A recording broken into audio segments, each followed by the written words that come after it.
Okay, now we wait for Rabbi. Hi, Lois.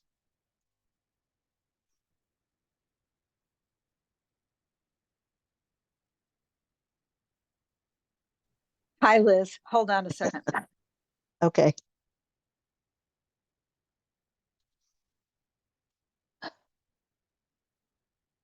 Is it raining by you?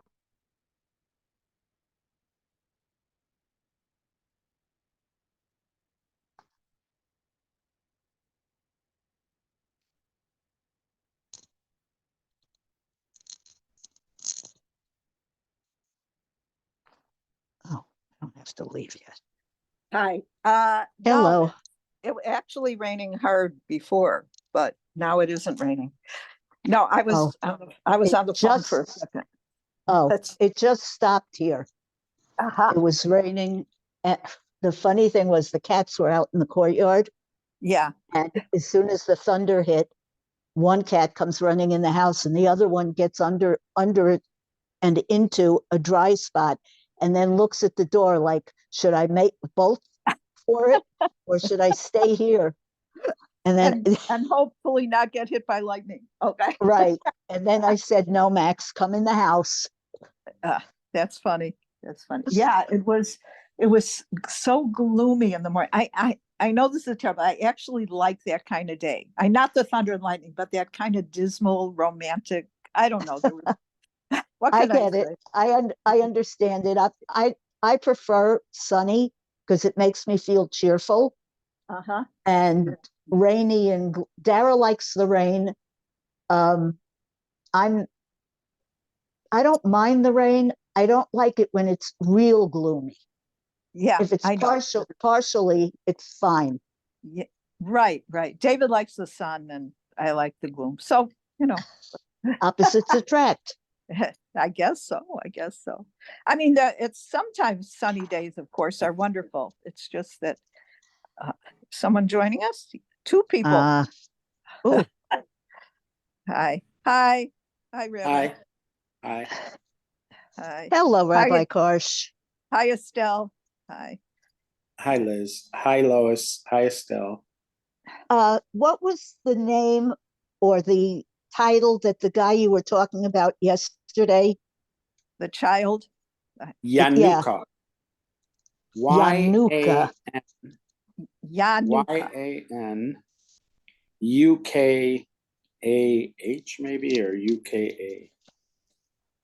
So, Liz, we were both wrong. I said it started with an A, you said with an N. They both are in there, though. Yes.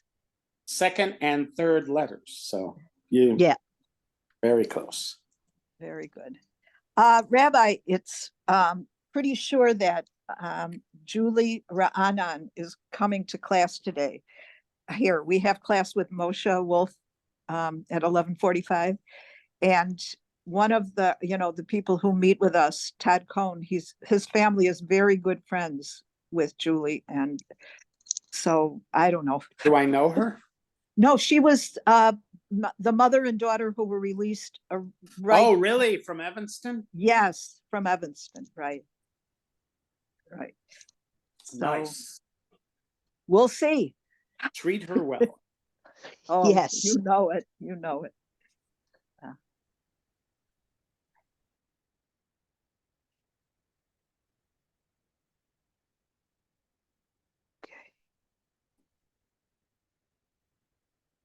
Okay, now I saw him, Moshe Wolf, at Chalavi on Sunday. I was out with my kids and grandchildren. I briefly saw him there. He seemed to be there with a few children. The restaurant Chalavi.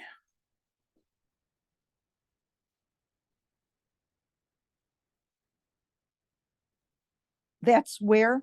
I'm sorry, I've never on been. Howard, the old Gulliver's. Oh, yes, that's right. Is it pizza?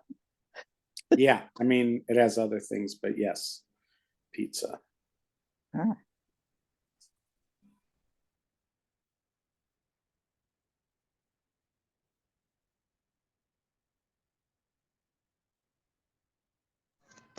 My grandchildren want to come back here and have pizza again. They have pizza in Israel, don't they? Yes, they do. And It they was have it on funny. a regular basis. It's funny that we went to this restaurant in Rome, and my wife, like, pizza is one of the main food categories for my wife.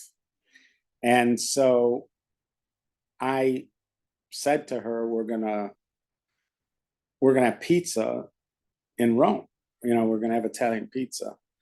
And that's part of our goal for experiencing Italy, is to go to the place where pizza comes from.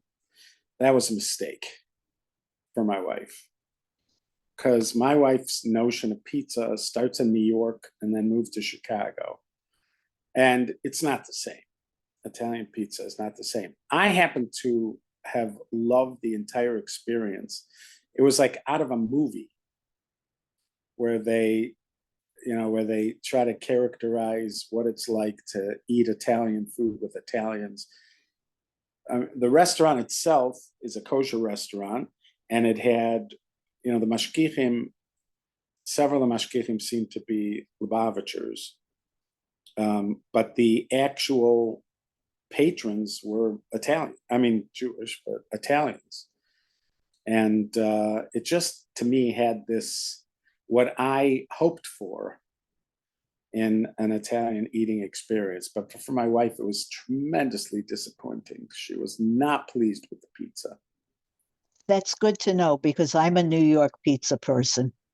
Yeah, we even we ordered like a large pizza, but we also ordered this sampler that had 5 different kinds of pizza, different ones, like small little versions.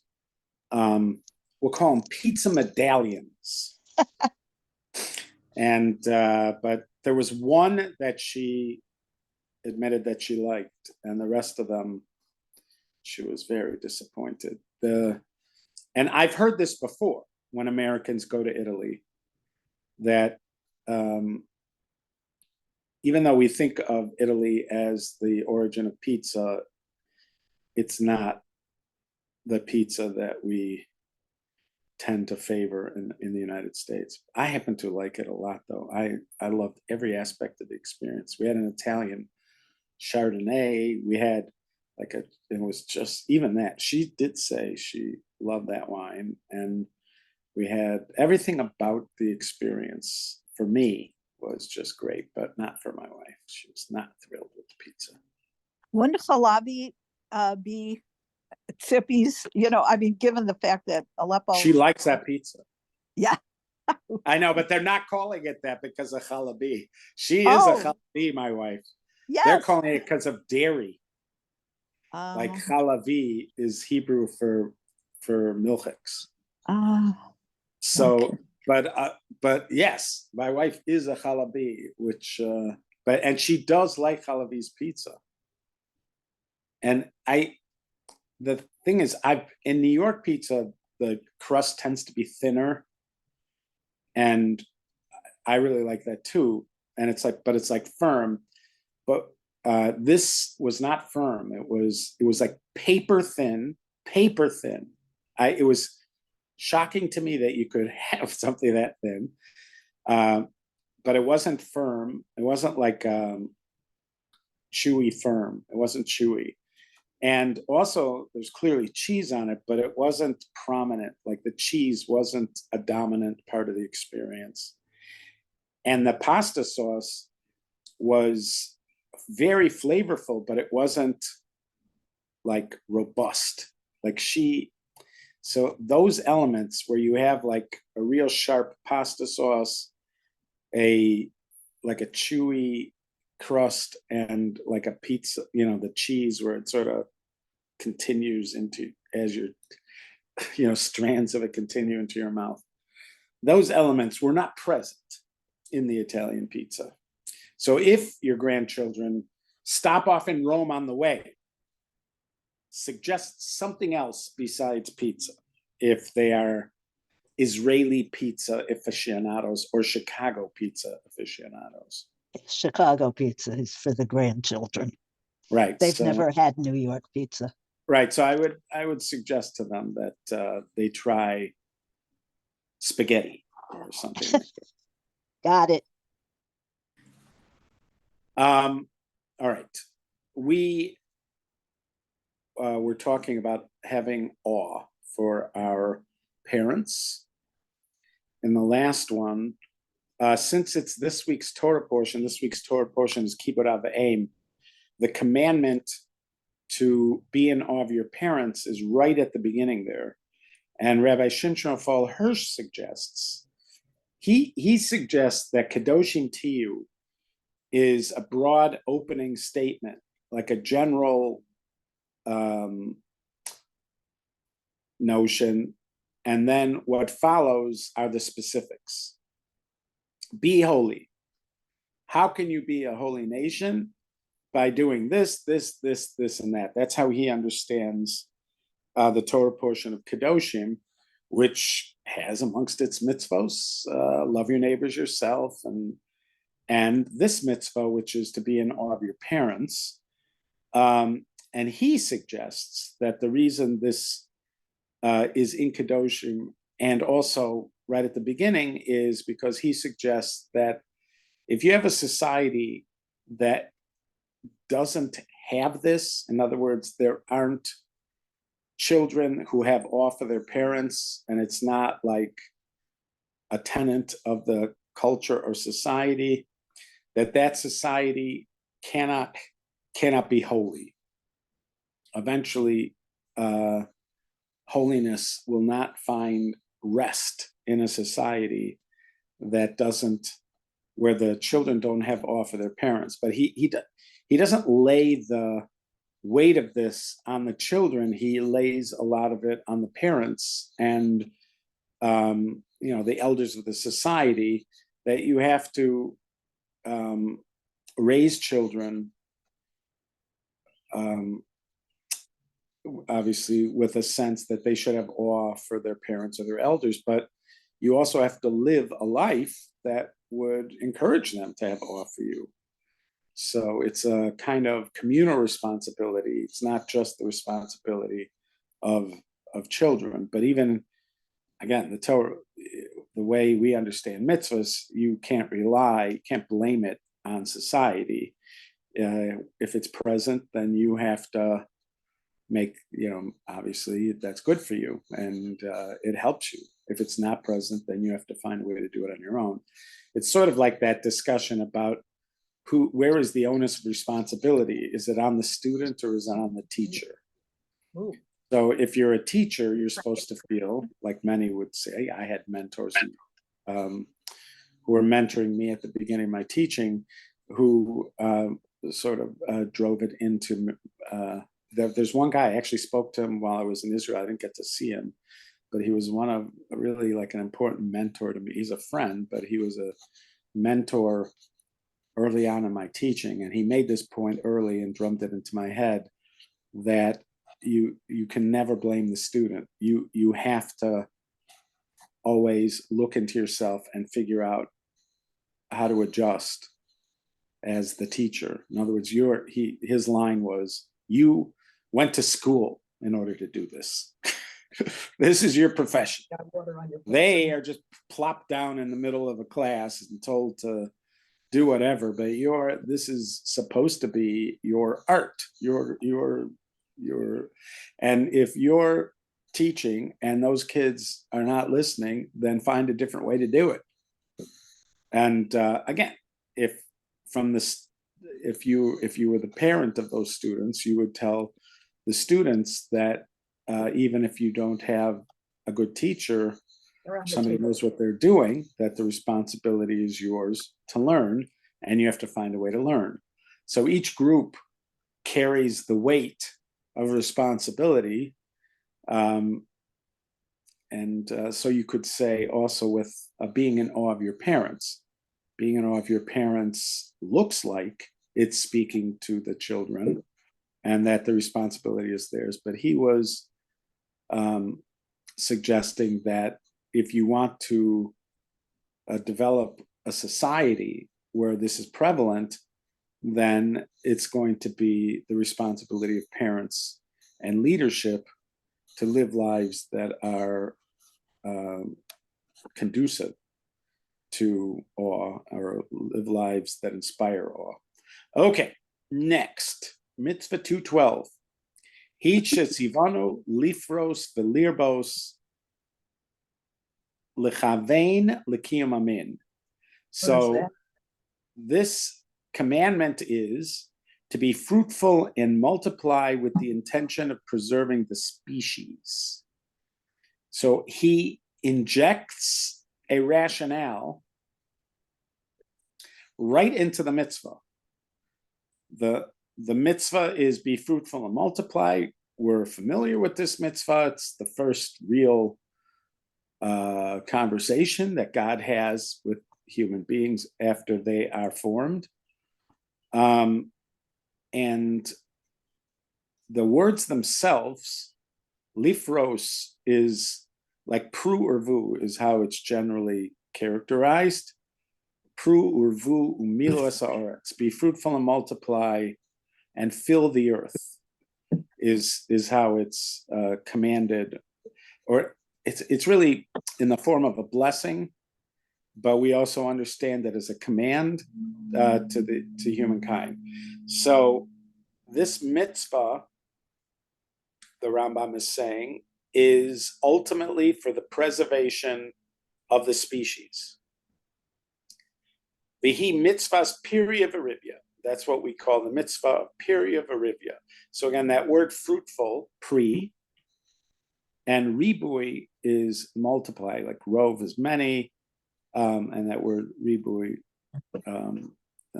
itself implies like harbe. The word harbe is built out of this word, many. There should be many. And you could understand why the Rambam would suggest that the intent here is, because otherwise, why does God care if there's many? Why does he care if there's many?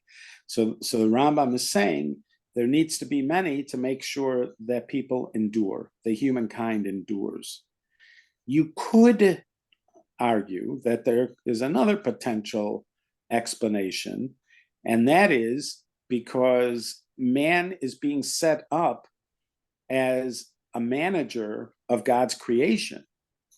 In that same blessing or command, it says, "Pru ervu milos ha'aretz," be fruitful and multiply, fill the earth, v'kivshuha, and sort of conquer it, uredu b'dgas hayam, and manage the fish of the sea, ba'of hashamayim, the birds of the heaven, b'chol behemas asoda or adama or something like that, and all the animals.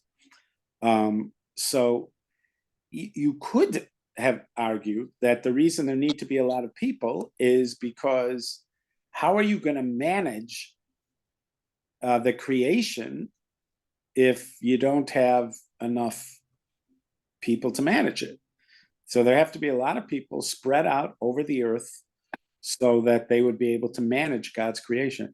It's sort of interesting to me because you have that in the first creation thing, in the first creation chapter.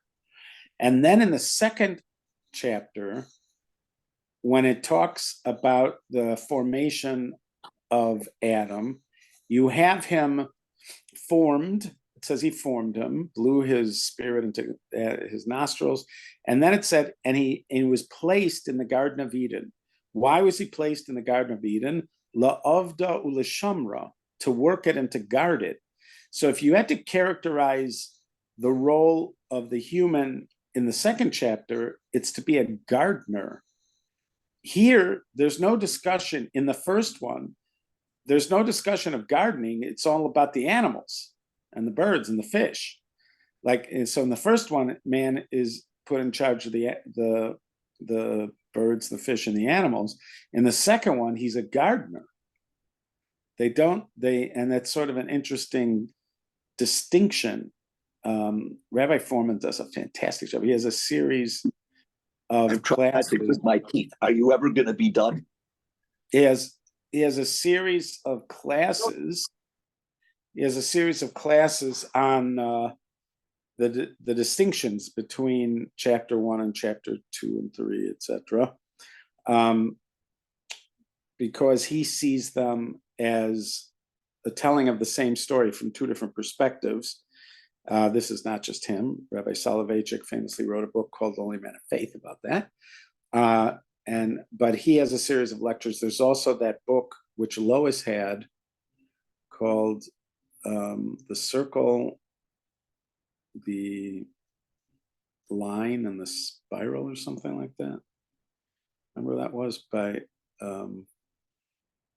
she's from Baltimore.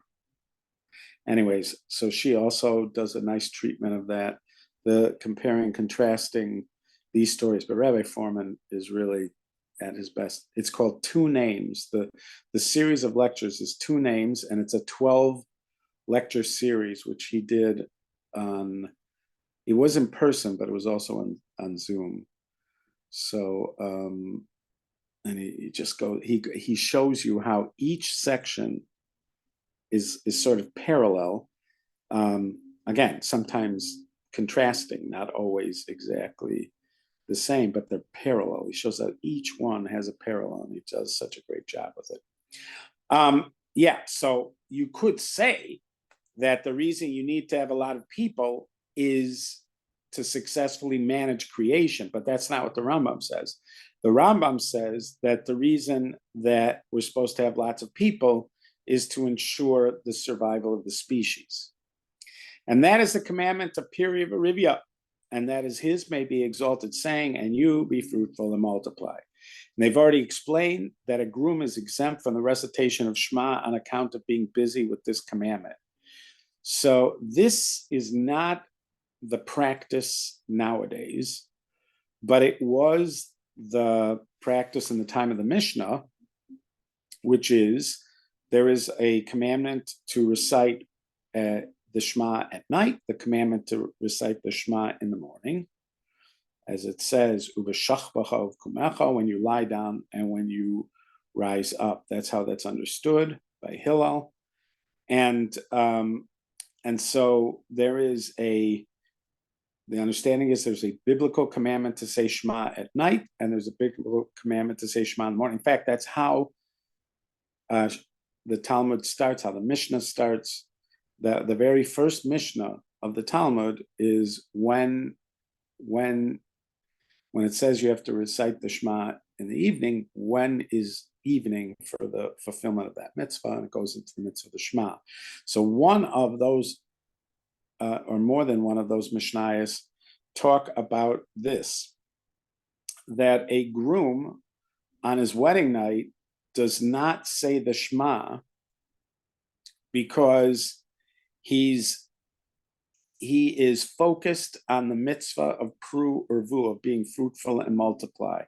Because he's focused on this mitzvah, he can't be expected to have proper intent for Kriya Shema, for the Shema, so therefore he's exempt from it.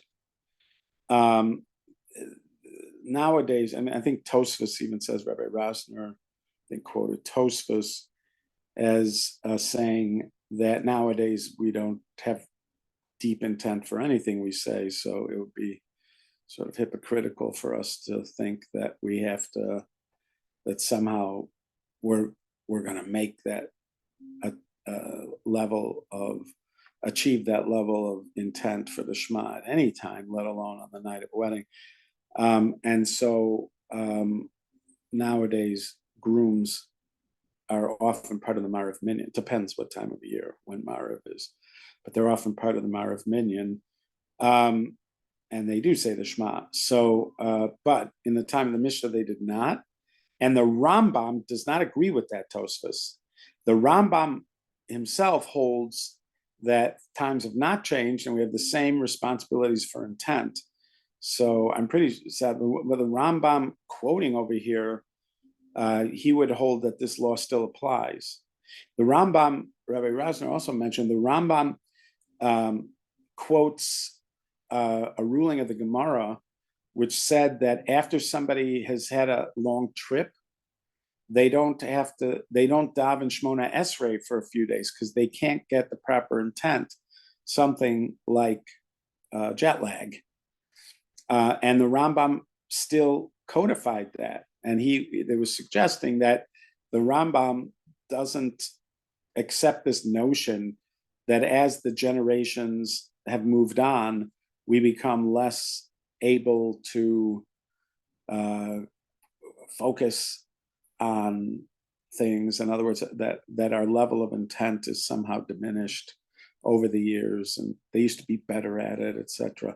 Tosfos embraces that. Tosfos being Rashi's grandchildren, and then the schools that they developed in Europe. But the Rambam apparently doesn't accept that, and this is a sort of interesting example that he brings here. So, but what he's saying is that when is the first primary night of that mitzvah? The wedding night. So the wedding night is is devoted to the mitzvah of being fruitful and multiply. And the laws of this commandment have already been explained in chapter 7 of Yevamot, but women are not obligated in this commandment. And in the explanation, they said, a man is commanded to be fruitful and multiply, but not a woman. Now, there's layers to this, but the one pragmatic thing is that in society, men are in a position to ensure the opportunity to be fruitful and multiply than women are. Women are viewed in the intimacy as passive, and men are viewed as active. This is a stereotype, clearly, and but it is an ancient stereotype, and it pretty much culturally has been a kind of accepted notion up until modern times, in general, that men are dominant, men rule. Hu yimshal bach, it says after the curse, he will rule over you. So the stereotypical understanding of the relationship between men and women in marriage is that the man is dominant and the woman is passive.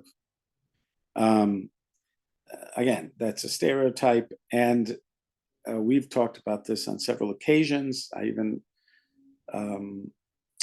Rav David Cohn even agreed with me on this notion that eventually in Messianic times, the idea that man will rule over women will relax and go away, because it's the result, according to the Torah, it's the result of eating from the tree of good and evil, and Messianic times will represent the end of that. It's a curse. It's a curse. For who yim shabach is part of the curse. He will rule over you. It's part of the curse from eating from the tree, and those curses will be lifted at the time of Mashiach. But so that's part of it. That's a big part of it. That therefore the mitzvah is on the man, and not, in other words, what we would call the chiyuv, the obligation is on the man. The obligation is on the man, but not on the woman. So, for instance, let's say, yeah. I would have thought that, like the usual explanation that I heard, that the woman cannot be obligated because she has skin in the game. She's taking a risk. The man isn't taking a risk. You're asking a woman to put her life in grave danger, especially in those days. That is one of the layers of it. That is part of the layers of it. But I thought it was if you look, you'll see prominently that doesn't seem to be the dominant explanation, but it is brought up. There are layers of discussion about this, but if you look around, I think you'll agree that the more dominant explanation is that it's not in her control. It is more in his control. Just like we typically would be surprised to hear that a woman rapes a man. It's again, I'm not saying it can't happen, but you'd sort of, it's the same kind of cultural assumption that that rape is most likely going to be a man raping a woman and not a woman raping a man, because even if the woman's passive, he can succeed in impregnating her, whereas if the man is passive, she can't get pregnant. With, I mean, modern times she can, but up until modern times she cannot. So that seems to be the most. I agree with you that explanation that you're giving is another explanation about the chiyuv, etc. So this has also other ramifications. For instance, let's say a man has never fulfilled this mitzvah, he has to keep on trying. So let's say he's married to somebody and they don't have children. So, and let's say it's determined that the reason they don't have children is because of the wife and not the husband. This was the assumption up for much of history, that the assumption was it was always the woman's fault. But let's say it was demonstrated that he is capable of having children and she is not. It's not such a simple thing for him to not, to stay married. And there were many who, obviously it happened. Lubavitcher Rebbe, I don't know what his situation was, but Lubavitcher Rebbe, they didn't have children. Reb Simcha Wasserman didn't have children. There are many people who remained in their marriage even if they didn't have children, and obviously you can. I'm just saying you could see why there would be halachic pressure to do something like what Abraham did. If you're a Sephardic family, you just get an additional wife. But if you're an Ashkenazic family, we had a Rosh Hashiva. His name was Rabbi Moshe Ram. He had been married. After 10 years, they didn't have children. They got a divorce for this reason, and he married a second wife, and they had twins. So that's the ramification for the woman. The fact that she doesn't have the mitzvah in a certain way frees. And when I say mitzvah, chiyuv, she doesn't have the obligation. She fulfills a mitzvah when she has children, but she doesn't have an obligation. But for the fact that she doesn't have the chiyuv, she doesn't have the mitzvah, she doesn't have that pressure, to stay in a marriage or be married to somebody who can have children. So that's, you could see those ramifications. And also, depending on who we hold, like there's two opinions. One opinion is that the fulfillment of the mitzvah is you have at least one of each sex, one male, one female. The other, that's Hillel, I believe, and Shammai is you just have to have two children.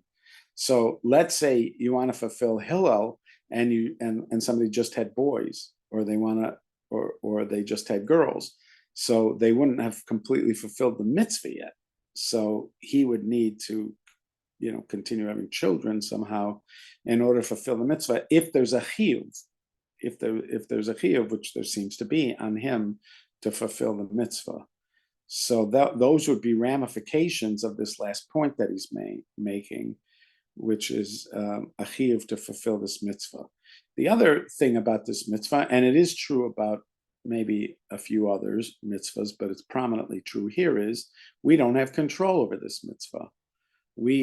All you can do is try, but you can't guarantee an outcome. With a lot of other mitzvahs, you buy a lulav and esrog, you pick it up, you fulfill the mitzvah. There isn't a lot of,